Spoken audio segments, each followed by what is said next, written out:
Assalamualaikum warahmatullahi wabarakatuh. Salam sejahtera untuk kita semua. Baik bahasaku, maju negeriku.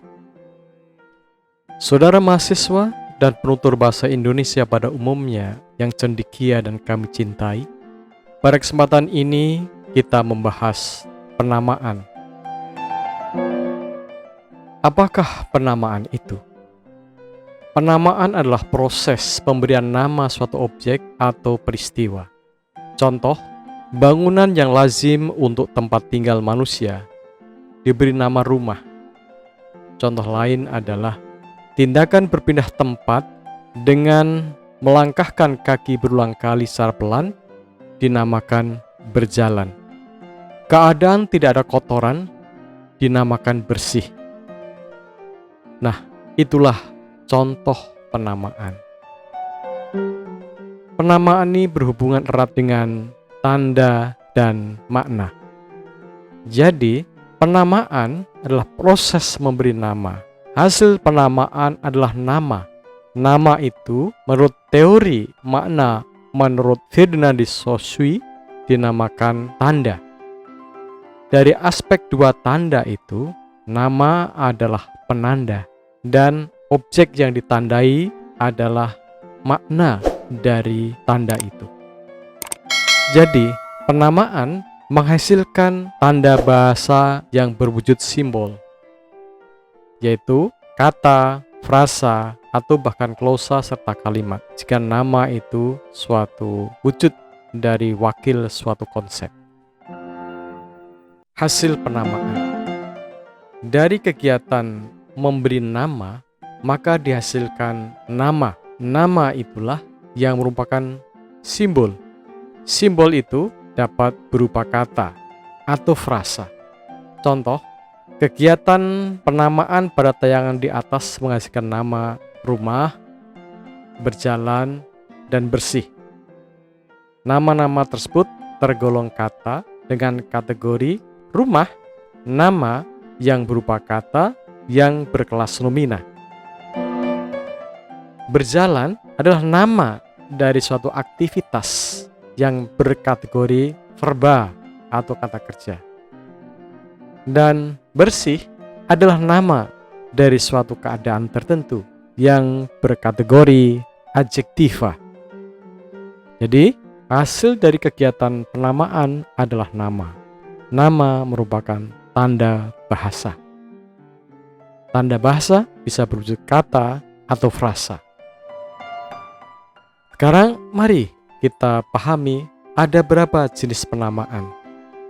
Ternyata kata itu dapat dilakukan dengan berbagai cara dalam proses penamaan. Setidak-tidaknya, cara memberi nama suatu objek atau tindakan atau keadaan atau cara memberi nama suatu sifat dapat dikelompokkan menjadi 9. Yang pertama, penamaan berdasarkan kemiripan. Kedua, penamaan berdasarkan bagian. Yang ketiga, penamaan berdasarkan sifat khas.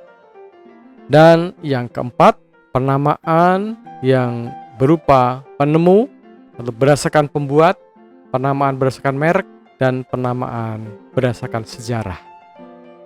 Berikutnya, penamaan berdasarkan tempat asal.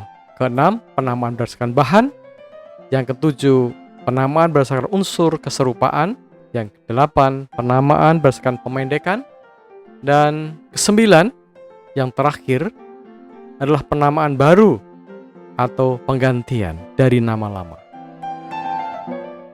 Nah, mari kita bahas satu persatu cara penamaan tersebut dan kita bahas contohnya agar cara penamaan itu semakin jelas bagi kita. Yang pertama adalah penamaan berdasarkan kemiripan bunyi. Jadi ternyata ada tanda bahasa yang penamaannya ada kemiripan antara tanda bahasa yaitu kata dengan objek yang ditandai. Meskipun penamaan yang ada kemiripan yang tidak banyak tetapi ada dalam bahasa Indonesia. Jadi penamaan ini mirip dengan ikon, mirip tanda dengan ikon. walaupun ini hanya sebagian kecil, sehingga tanda bahasa tidak kategorikan sebagai ikon karena yang ada kemiripan antara tanda bahasa dan objek yang ditandai itu tidak banyak, hanya sedikit. Karena itu diambil suatu kecenderungan bahwa tanda bahasa umumnya tidak ada kemiripan antara tanda bahasa dan objek yang ditandai. Oleh karena itu, tanda bahasa tetap dikelompokkan sebagai tanda berjenis simbol, yaitu tanda yang punya ciri tidak ada hubungan yang sistematis atau tidak ada hubungan yang teratur antara tanda bahasa dan objek yang ditandai. Nah, mari kita bahas penamaan berdasarkan kemiripan bunyi. Contoh, binatang yang bunyinya tokek, tokek, tokek dinamakan tokek. Nah, inilah penamaan yang bersifat ada kemiripan, yaitu kemiripan antara bunyi binatang itu dengan nama dari binatang itu, yaitu tokek. Berikutnya, bunyi air hujan yang bunyinya tik, tik, tik dinamakan rintik. Memukul pintu yang bunyinya dor, dor, dor dinamakan menggedor. Nah, inilah penamaan yang ada kemiripan bunyi, dan penamaan ini menghasilkan kata-kata dalam suatu bahasa, dalam hal ini bahasa Indonesia. Berikutnya adalah penamaan berdasarkan penyebutan bagian. Makhluk yang punya bagian berupa ekor, maka namanya diwakili dengan bagian makhluk itu, yaitu ekor. Contoh, makhluk yang mempunyai ekor, misalnya ayam, maka dinamakan titik ekor. Misalnya 3 ekor ayam. Apalagi yang makhluk yang punya bagian ekor, sapi, maka disebut 1 ekor sapi. Apalagi yang punya ekor, misalnya kera, 3 ekor kera, 3 ekor tupai, dan lain-lain. Jadi bagian-bagian tertentu itu jadikan wakil dari nama objek itu. Jadi ayam diwakili oleh bagiannya, yaitu ekor. Sapi diwakili bagiannya, yaitu ekor. Tupai diwakili bagiannya, yaitu ekor, dan lain-lain. Kemudian penamaan berdasarkan ciri atau sifat khas. Contoh, orang yang punya sifat bakhil dinamakan si bakhil. Orang yang punya ciri khas cantik dinamakan si cantik. Orang yang punya sifat khas penolong dinamakan sang penolong atau si penolong. Kemudian orang yang punya sifat khas kulitnya hitam diberikan nama si hitam. Orang yang punya sifat khas jangkung atau tinggi namanya diberikan nama si jangkung, dan lain-lain. Penamaan berdasarkan penemu. Misalnya, hukum tentang hubungan antara volume air dan berat suatu benda yang ditemukan oleh Archimedes dinamakan hukum Archimedes. Salah satu pulau yang ditemukan oleh Abel Tasman, pulau itu dinamakan Tasmania. Nah, silakan membuat contoh dan catat dalam buku Anda, yaitu 5 buah tempat, 5 buah benda yang diberi nama sesuai dengan nama penemunya. Penamaan berdasarkan pembuat. Jadi, pembuatan suatu kata juga bisa didasarkan atas pembuatnya. Contoh, salah satu alat kontrasepsi yang dibuat pertama kali oleh Dr. Kondom, maka alat kontrasepsi itu dinamakan kondom. Di samping itu, pembentukan kata juga bisa dilakukan dengan penamaan berdasarkan merek. Nah, ini dari kenyataan yang kita temui, bahwa suatu merek yang sangat terkenal itu bisa menjadi nama kelompok objek itu atau kelompok barang itu. Misalnya, merek sepeda motor yang terkenal yaitu Honda menjadi nama dari jenis kendaraan sepeda motor. Meskipun merek sepeda motor itu bermacam-macam, ada Honda, Suzuki, tetapi orang memberi nama kelompok kendaraan yang tergolong sepeda motor, yaitu kendaraan roda 2 yang digerakkan dengan mesin, orang cenderung menamakannya Honda. Walaupun mereknya bukan Honda, tapi jenis kendaraan itu disebut Honda. Objek tersebut dinamai sesuai dengan mereknya, terutama merek yang terkenal. Jadi kalau seorang meminjam Honda, "Dek, tolong pinjam Honda.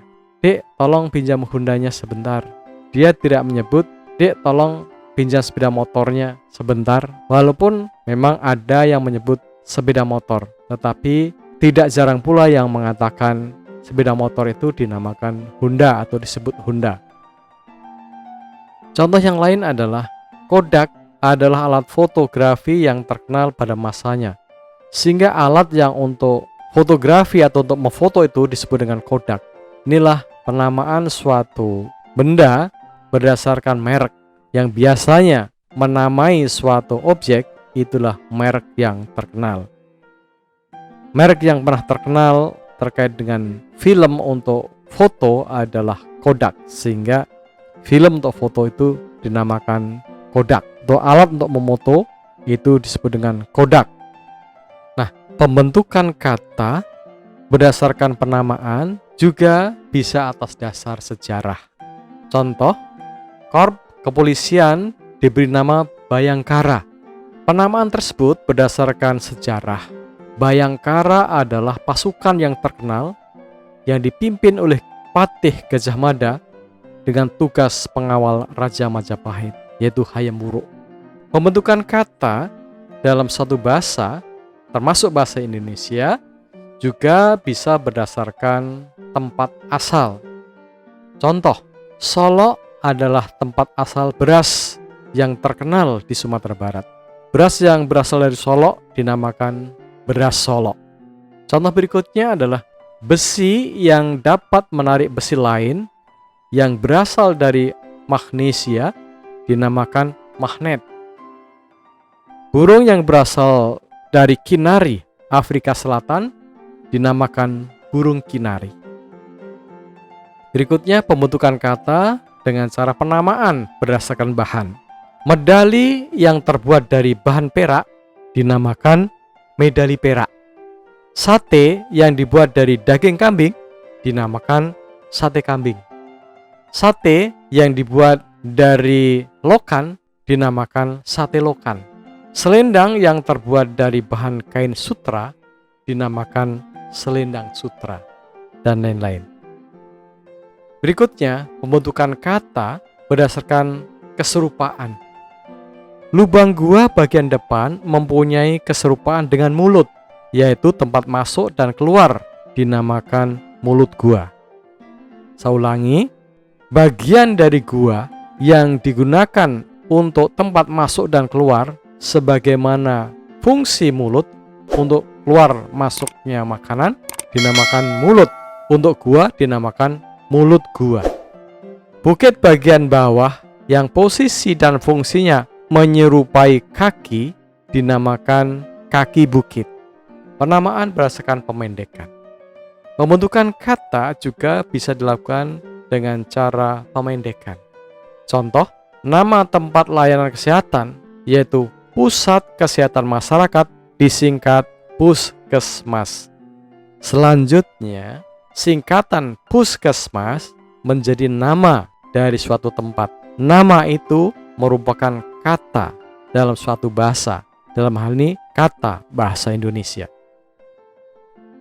Orang yang tertangkap saat melakukan pelanggaran lalu lintas diberikan surat bukti pelanggaran. Nah, bukti pelanggaran disingkat dengan tilang. Nah, tilang selanjutnya menjadi kata. Jadi inilah contoh penamaan berdasarkan pemendekan, dan pemendekan itu menghasilkan suatu bentuk pendek atau singkatan. Bentuk pendek atau singkatan itu merupakan kata. Berikutnya adalah penamaan berdasarkan penamaan baru atau penggantian. Ini biasanya kalau suatu kata itu sudah dirasakan usang, tidak menarik lagi, bahkan mengalami kemerosotan makna, maka penutur bahasa itu berusaha mencari gantinya, yaitu kata-kata baru yang dirasakan segar, yang dirasakan nyaman, yang dirasakan mempunyai prestise yang lebih baik. Contoh, orang yang bekerja di rumah tangga orang lain dinamakan babu.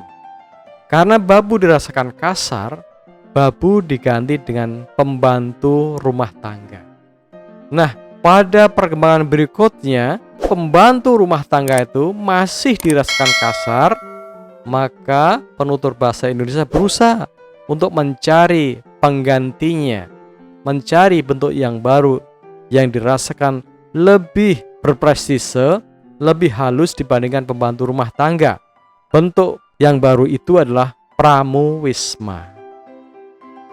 Nah, itulah penjelasan saya tentang penamaan, lengkapnya tentang pembentukan kata bahasa Indonesia dengan cara penamaan. Semoga uraian ini bermanfaat. Baik bahasaku, maju negeriku. Assalamualaikum warahmatullahi wabarakatuh. Salam sejahtera untuk kita semua.